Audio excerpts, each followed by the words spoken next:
Hi everyone, it's Caroline here, and today we're going to be talking about the factor of government. So this is a really interesting factor in medicine. The government has lots of control, it has lots of power. You think it would have a really big impact on medicine, and yet it really struggles due to the attitudes of the public and the people in the government. So it's going to be really interesting.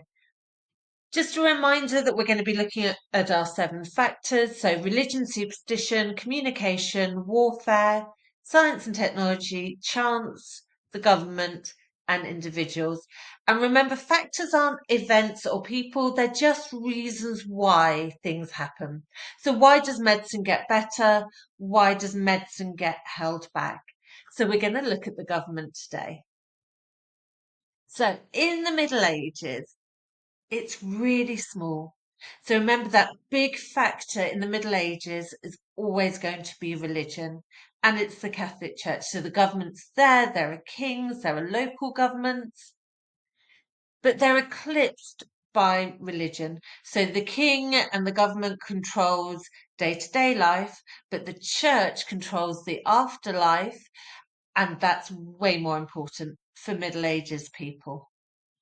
So a great example of this is during the Black Death. The government really is trying to do very sensible things. And the most sensible thing they do is they try to ban gatherings of people. So the government sends out proclamations that's like, really bad idea to get together in groups, avoid each other. But they're really unsuccessful, and they're unsuccessful because of religion. So whereas people are happy with the idea of not socializing, what they won't give up is the church services. So you've got an infectious disease going around, and you've got a population that are regularly getting the whole community together in one place to worship. So it's spreading the disease. But at the time, remember, in the Middle Ages, why do people get sick? It's because of God. So if God is making everyone sick, now is not the time to be skipping out on your church services, is the thinking. So middle-aged people are just too scared not to go to church. If God is sending the Black Death as a punishment, I can't afford to not go to church. So the government's trying, but that factor of religion is outweighing them. And there's some small laws that come out in the Middle Ages in cities. So some cities ban butchers throwing the meat they're not using in the streets, like small laws like that. Some cities bring in laws that say you're responsible for keeping the area of the pavement outside your front door clean, things like that. So it will make a small difference in cities, but it's certainly not a central one government bringing in a rule across England. So, as ever in Middle Ages, our factor, this one's government, totally outweighed by religion. So, you can question yourself, to what extent are they to blame? So, they tried to solve a problem, but were stopped by the strength of religion. And it's worth noting as well, just to reshaft the examiner, they can pass laws that say you're not allowed to throw your waste in the street, but they are going to really struggle to enforce them. And what we mean by enforce them is make people follow the laws. So you can bring in your law, but if someone in the dead of night, when no one's looking, throws some waste on the street, what are you going to do about it? And the answer is nothing. So in the Renaissance, very, very similar to the Middle Ages. So there are measures in response to the Great Plague. So remember, the plague comes back in 1665. There's a big outbreak in London. And so the government does bring in some laws to try and counteract that. So people who have plague in their house have to isolate for 28 days. And there's that really famous imagery of the Red Cross on your door. So someone would come, they would nail up your door, they'd put a big red cross on it, and it would warn everyone that there was plague inside the house. But they also brought in other things. For example, people who died had to be buried at least 6 foot deep, and they made sure that the streets were swept to try and stop it spreading. But the Great Plague is a really extreme event in the Renaissance. So the government is able to bring in measures, but not every day. It's only in response to really big life-changing events. You also get the government supporting things, and a great example is the Royal Society. Now, the Royal Society comes up as an example in factors all the time. So it's worth just reminding yourself an example can be more than one factor. So don't in the exam ever second guess yourself and go, I'm writing about this under government, but is it more about science? It can be both. So the Royal Society, great example to come up. So set up in 1660, but in 1662, the government, in this case the King, Charles II, gives them a royal charter, which is just like his seal of approval. So it's a public way of being like, I think these guys are great. And then everyone else hears that and is like, oh, well, if the king thinks they're great, they must be great. And it gives them a real boost. And remember their motto there, nothing in words. So the motto of the Royal Society, nothing in words. Don't just take someone's word for it. Just because it's written in a book doesn't mean you can believe it. Go do experiments. Go find things out for yourself. So Charles II gives a real boost to the Royal Society. The Royal Society gives a real boost to science and that sort of mindset of exploration. Industrial period, they're even more helpful. So, in particular with vaccination, so remember Jenner's smallpox vaccination? Once the government's convinced that it works and it's safe, they make it compulsory. So it becomes illegal not to be inoculated against smallpox or vaccinated against smallpox. It's one of the reasons smallpox is eradicated. So the government forcing people to be vaccinated. And similarly, with the work of Pasteur and Koch, so Pasteur's French scientist, Koch German, so those governments are helping their work, and both of them are working really hard, 1860s to 1880s, to develop more vaccinations.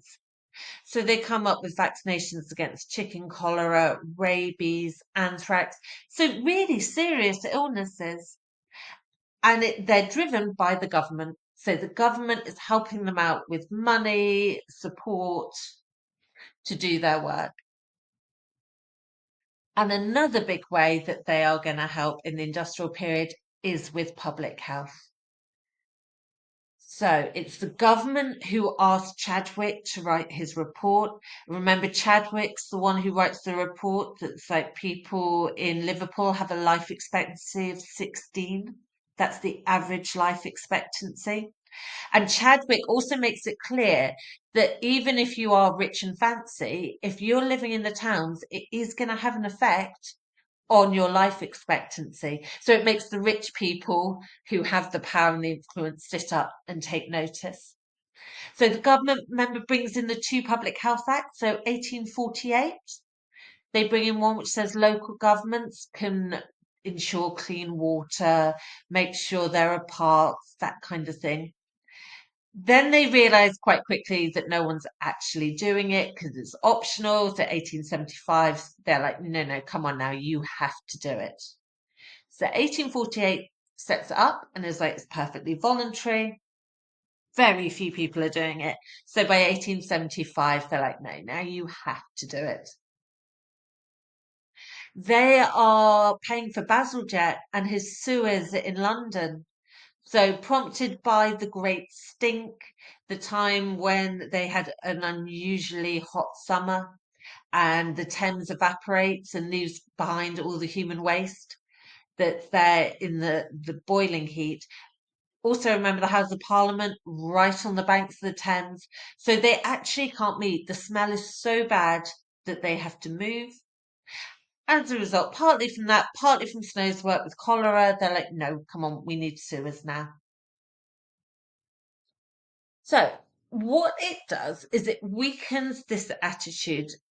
So it's a very simple idea, but it has a fancy name. So it's called laissez-faire, which is French for leave it alone.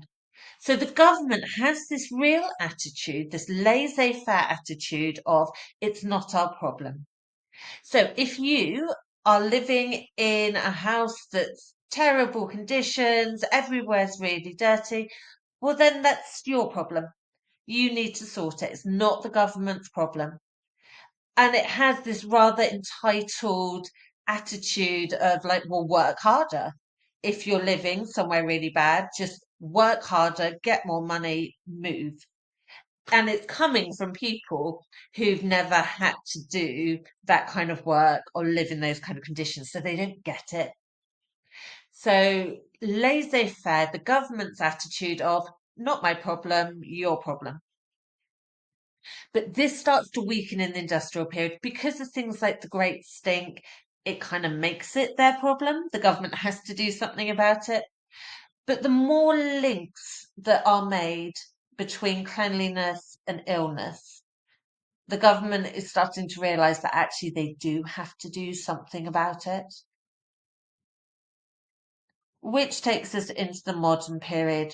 So, by the modern period, germ theory is becoming accepted.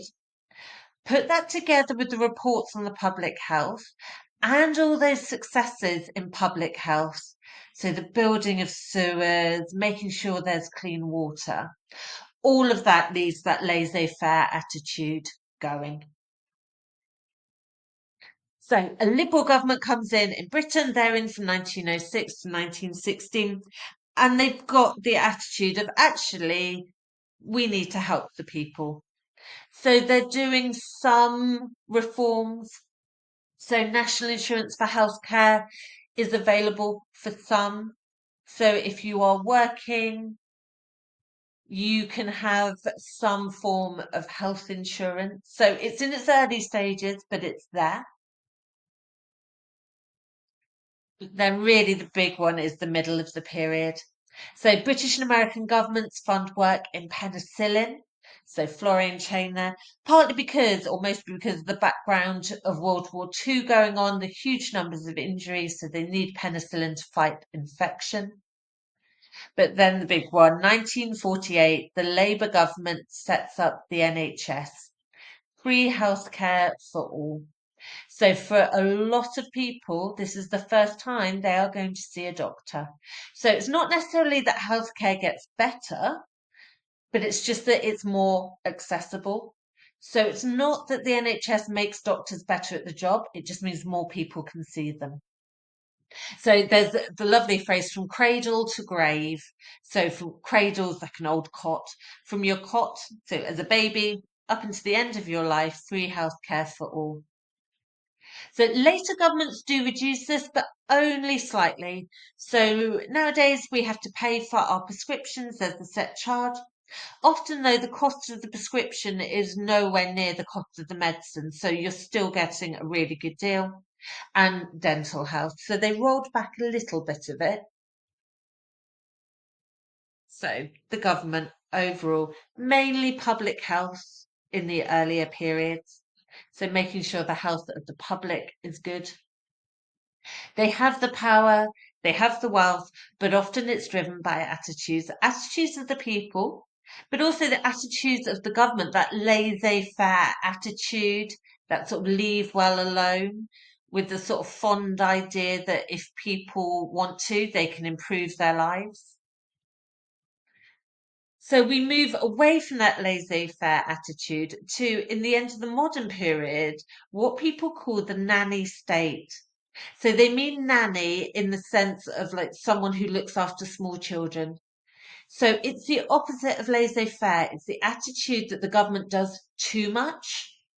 That actually, if somebody wants to harm their health by doing things that are unhealthy, that's their choice. But the government steps in. So they do things like the smoking ban in public places. A tax on sugar is another example. So some people argue that government's actually gone too far now. They've left behind the laissez-faire attitudes, they've gone too far the other way, and they tell us what to do too much.